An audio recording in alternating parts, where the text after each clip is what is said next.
everybody. Welcome to the Hallmarkies podcast. We are so excited today to talk to another actor. So much fun. And we are talking with Jarrid Masse, who is the star of the Ion film, Christmas Thief, which I enjoyed. I thought it was funny. And so I thought, let's get to know the lead. And Jarrid, thank you so much for coming on the podcast. Thank you for having me. Yeah. So why don't you introduce yourself to our audience and tell us a little bit about what inspired you to get into acting? Okay. So I was born to an Irish Catholic family in Rhode Island, actually in West Warwick.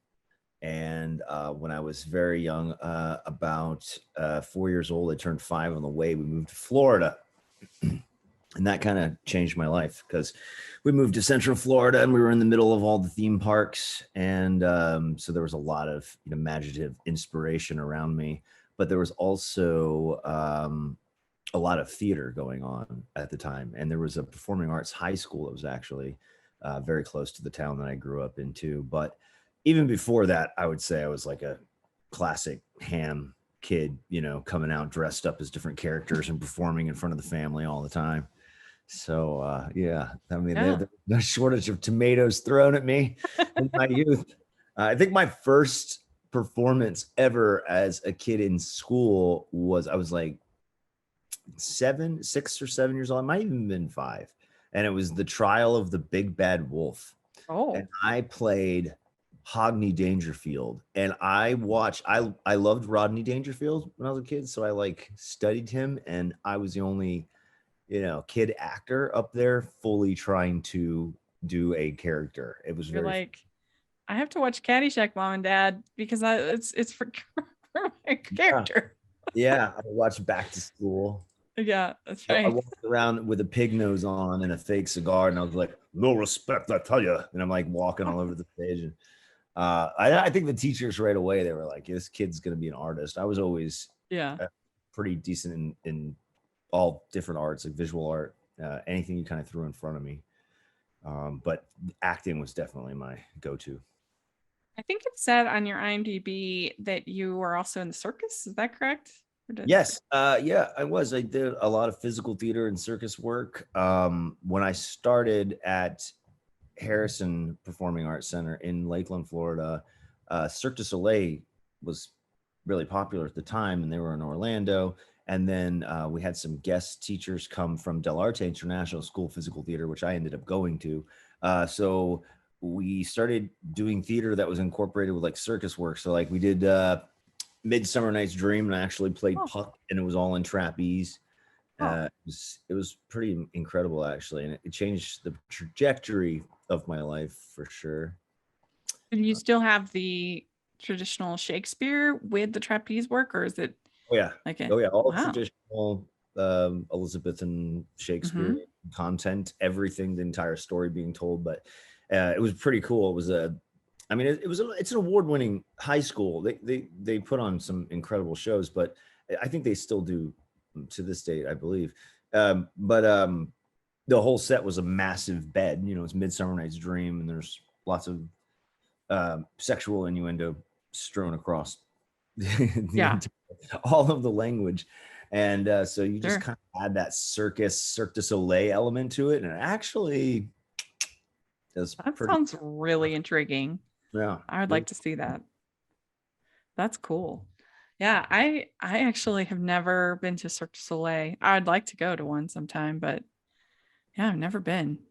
Beautiful. Yeah, they're incredible. I did stuff with a lot of Cirque du Soleil people, and we did club tours and different things like that. And I would work with small circuses because a lot of my work was character-based circus stuff. So the through line or the story with Cirque du Soleil, ours was a little bit more based on the story, more than just the so did you know did you have a dance background too? Do you know how to do all the acrobatics and stuff like that?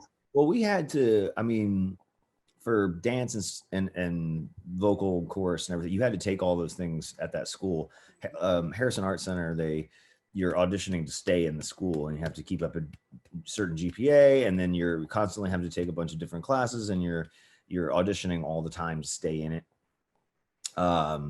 So I definitely had like a really good foundation. And then when I went to Del Arte International School of Physical Theater, you have people from all over the world that have different backgrounds in certain types of acrobat work and gymnastics and yoga and dance. And, you kind of get a little bit of everything in there. Cool. That sounds great. Did you do any musicals? I did. I actually I was a lead in a musical over COVID. I really need to get a reel together of my live theater stuff and Oh, that'd be fun. musicals. But I have some funny roles. Yeah, I think I want to say like my first singing in a musical where I was like a lead and singing was Once Upon a Mattress, and I was like Oh, Prince I- Harry, I think. yeah, I saw that a couple months ago. I mean, I love community theater so much. I love musicals so much. And and I had never seen, I didn't really know that much about it, but was at a local theater. So I went and checked out Once Upon a Mattress, and it was really funny. It's a very funny. Yeah, underrated, Yeah, I totally. think. It was Yeah. very funny. Yeah. And that's cool that you got to do a bunch of theater. Like I said, I just love it. It's so much fun. Yeah, I'm just being on stage. I mean, it's a different energy. Uh, Hmm.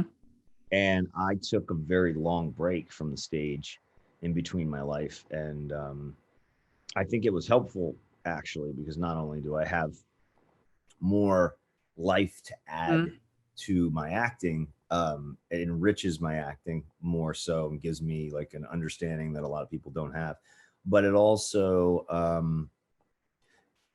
it was easier to go and start doing film after not doing theater or anything for 20 odd years and then all of a sudden be like, oh, I need to go from landscapes to portraits, and now I need to like fine tune and detail my acting to work on the screen and what that means to you and how that works, and develop those techniques.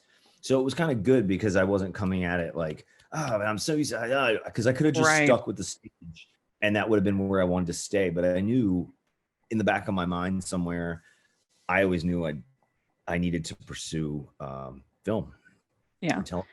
Yeah, I saw on your IMDb again that you had done a lot of different jobs: singer, chef, builder, metal artist, business owner.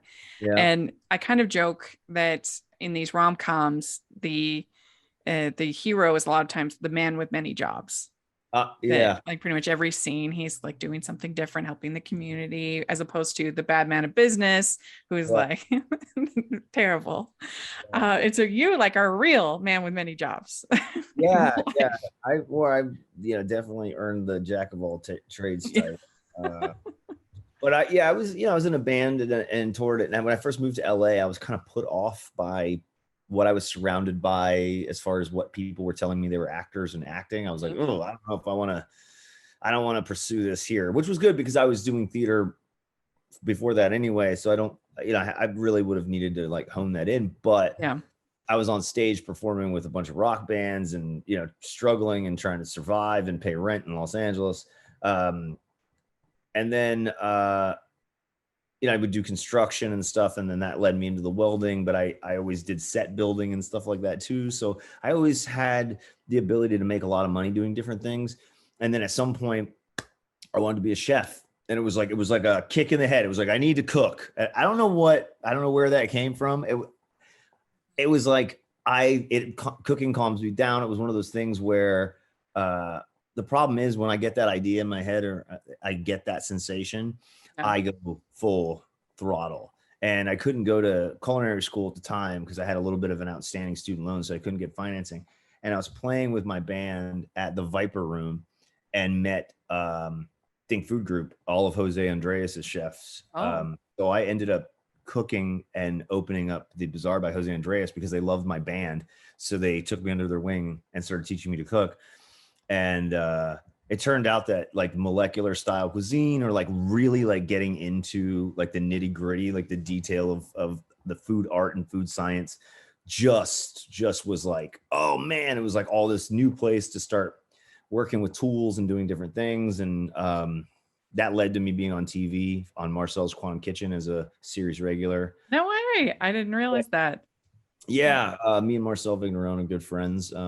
That's so and cool. the producers saw me and they were like, what's with that guy? He's running in the back, but he's like bartending. He's doing stuff at the bar. He's in the kitchen and he's in the front talking to people at the same time. Cause I just couldn't figure out how I would have been able to Yeah. do that. He wouldn't be in those big kitchens, but I had a lot of freedom because I had a lot of like genuine enthusiasm and interest. And, they found out I could use tools. So when they put me on that show, they had me building like a motorcycle out of kitchen utensils and cooking off it. And I did Wow. all sorts of crazy stuff on that show. But that That's led so into cool. a restaurant, and I went back Uh-huh. home, started a lifestyle brand and a restaurant, opened that up.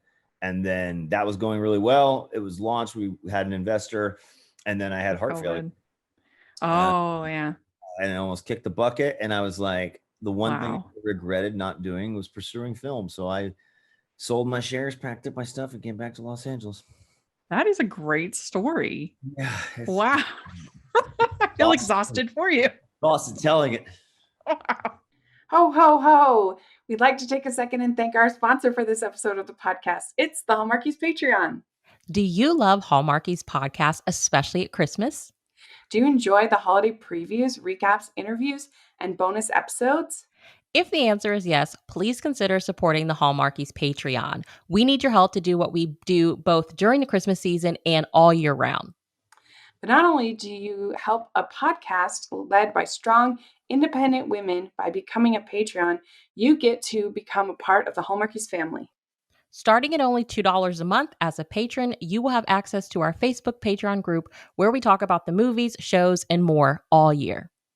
We also have many monthly patron watch-alongs with guests like Lacey Chabert, Natalie Hall, Paul Campbell, Mary Lou Henner, and more, giving their behind-the-scenes details of their films. As a patron, you also have the chance to provide input into the podcast and even join us at different tiers. So this Christmas season, spread some cheer to the Hallmarkies Patreon and become a member today. You won't regret it. Go to patreon.com/Hallmarkies to learn more. That's patreon.com/Hallmarkies. Yeah. Yeah. Would you, if you were on Beat Bobby Flay, what would you say is your signature dish? I know it's a tough one. I'm springing that one on you. I'd try to outdo him in some Southern food, and I know he's got a good background in Southern cuisine, but Yeah. dirty He usually loses with the Asian chefs, Japanese or pastry chefs. Yeah. Well, actually, yes, because I do make a perfect beignet. Oh, there you go. So I think probably kick his ass on that one. Speaking of Disneyland, looking forward to the beignets they have there. That's the only time I've ever had a beignet. They're a little dense there. If you go to Cafe Du Monde, they're like rolled thin, so that they're really like air, like full of hot powdered sugar. Oh God, so good. So good. Very good. Wow. So with was the Christmas Thief, was that your first lead role? No, I predominantly, by the grace of God, book lead roles. It's just some of them are on like streaming services, or some of them are just shorts and festival stuff and everything. So it wasn't really like a oh wow, like this is my big break kind of thing, because I've been working nonstop since I moved back here, and I've booked so much stuff, and I still have so much stuff I haven't even seen that's still in like post-production and stuff like that. So I mean, it wasn't my first lead role. No. Okay. So I know that this had a pretty small budget, and I've heard people say that making these Christmas movies kind of has almost the feeling of doing community theater. Would you say that's accurate? Yeah. There is definitely an element of that, and you can tell too. With they cast Michelle and I, and then everyone knows who Vivica Fox is, but they cast Michelle and I out of Los Angeles. Everybody else, I think, was from Chicago. So okay, is that where you filmed it, in Chicago or Vancouver? What's that? Did you film it in Vancouver? No, this was all filmed in Wheaton, Chicago. So it's just outside of Chicago. Nice. Yeah. A lot of these are filmed in Vancouver. Yeah, I mean, and that would make actually some sense. I mean, they had to spray so much snow and do snow and CGI. I mean, it was like the summer Right. the whole time. So Yeah. What was with all the bacon in the I don't movie? know, man. I don't know. I don't. That's a writing thing. I don't know. I do gotta say, like, when I actually watched the movie and I saw the bacon fall on the floor, it was like so much. I was like, ew, ugh, why? It's like I got the pork sweats just watching it. Yeah. There, people that haven't watched the show, there are literally like piles of bacon. Like when the characters love their bacon, which I thought was funny. Yeah. It's mostly you know, Michelle's character and Lee's character. Yeah, Have it this was like funny. connection through bacon. I'm like, Did I thought that it had a sense of humor that about it. It was self-aware of kind of what it was trying to be. And so I don't know. I thought scenes were funny, like when she is when she's kidnapped and she's like, I'll get you, Santa, yeah. next time. Like that was funny. And Yeah, I enjoyed it. Were you able to improv or ad lib at all, or was it pretty much strict oh to the yeah, script? no, there was a lot of ad libbing and improving going on. Yeah, I mean, we stayed pretty close to the script. I would throw in stuff every once in a while, and then I get excited when I see it, like, oh, like that made the cut, you know. Like there was one snippet where she's like, oh, Teddy was a all-star pitcher in high school, because we're gonna do the beanbag scene, which is already ridiculous. It's like a silly scene. And then, my partner comes up and she's like, yeah, well, he was a you know target shooting champ in our academy. And I was like, I think I made some face, and I was like, winked at him, and I said, yeah, and that was after high school. That was just me, just because it was like 6 a.m. and we're filming over and over and over again, just like throwing out different lines in between takes, because I had already gotten all my shots, so I didn't even know the camera was on me. I was just like having fun and throwing stuff. So it's really fun when you see that stuff end up on camera. Yeah, that was good. They got it in the coverage. We'd like to take a second and thank our sponsor for this episode of the podcast. It's the Hallmarkies merch store. Are you looking for that perfect gift for the postable, Hardy, or Hallmarky in your life? What about getting that t-shirt or hoodie that will help you stand out at your next holiday party? Now is the time to check out the Hallmarkies merch store. Full of festive designs by artists like Jessica Miller, Carrie from Hallmark Comics, and more. You can even have more than just shirts, but totes, cell phone cases, notebooks, mugs, and more. And it isn't just Hallmark. We have designs for Anna Green Gables, Man from Snowy River, The Nanny, and more. Every purchase at the merch store goes to help support the podcast and allows us to make the great content you know and love. There are frequent sales, so go to tpublic.com/stores/Hallmarkies or see the link in the description. That's tpublic.com/stores/Hallmarkies. And the whole Santa being the prime suspect was just funny. It was silly. good. Yeah, it was silly. It was funny. And would you say that you are a fan of like detective shows, that you kind of was it fun? Yeah.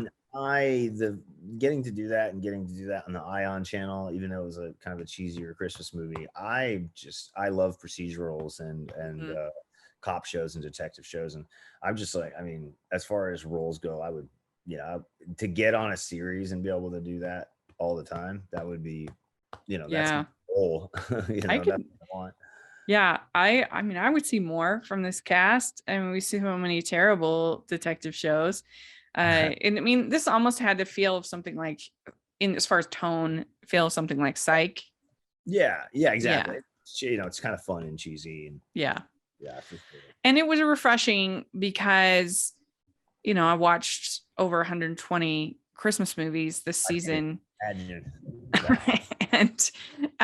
it was nice just with Ion. They did 4 movies this season, and all 4 of them had more humor than almost anybody else is doing outside of like Comedy Central.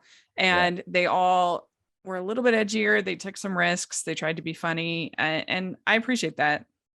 Yeah, I mean, Christmas shows, they have that potential to make fun of themselves. I mean, the most iconic Christmas shows I feel like are comedies anyway. I mean, National Lampoon's Christmas Right. Vacation, and you got Home Alone and things like Mhm. that. I mean, it's so fun. Being able to kind of like knock or make fun of those elements are, part of the love of it at the same time. Like Yeah. make people smile and laugh instead of, like wincing and waiting to see what's going to happen all the time. This had a little of both. So it was great. You make it this last summer, you said, like in July. No, it was like September Oh, okay. or So something. but it was still pretty hot. Oh yeah, it was. Yeah. I was drenched. They had to. That was half my time was people running into a window or somewhere where I'm sitting and wiping sweat off of me. It was pretty funny. Yeah. Yeah. But that's just part of the rigors of it. You get used to that kind of stuff, and you go, "This is part of the job. This is what we're doing. We're making a movie." At least you didn't have to be too bundled up because you're sort of in your cop gear as opposed to like, I'm a little luckier than some people. yeah, like winter coat and scarf you didn't have to have. Yeah. Yeah. So that's good. It could have been way worse for sure. Yeah. Yeah. Well, we like to end our interviews with some fun, silly questions. So you get the Christmas version. So first question, what is your favorite holiday drink?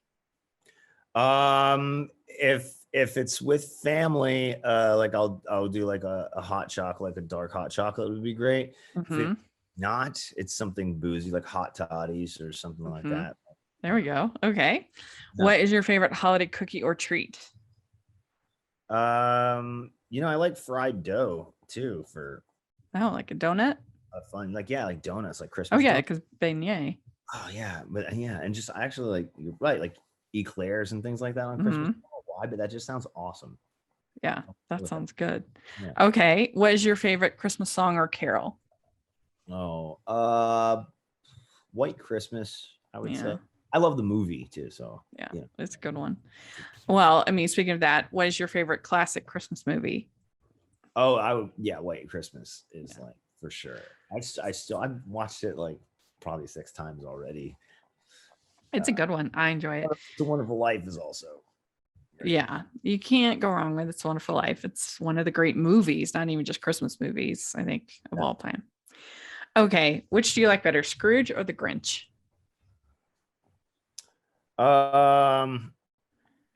Depends. Like Michael Caine playing Scrooge.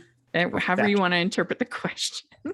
I'm gonna interpret it that way. And then if it's the original Grinch, the older cartoon, yes, that too. But I'll go with Michael Caine as Scrooge.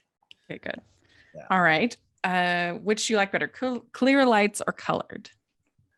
For the holidays, colored. Okay.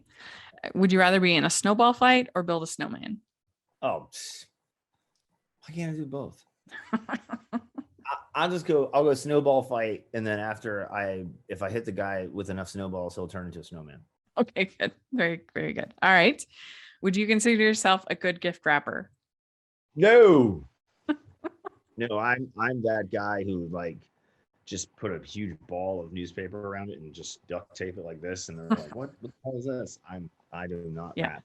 Yes. You're like, it's the gift that counts. Yeah, exactly. That's what's in it. But yeah. Yeah, no. Well, you probably don't because you're in Los Angeles, but do you have an ugly Christmas sweater? I do. Oh. I do. I have one in there somewhere that my mom gave me.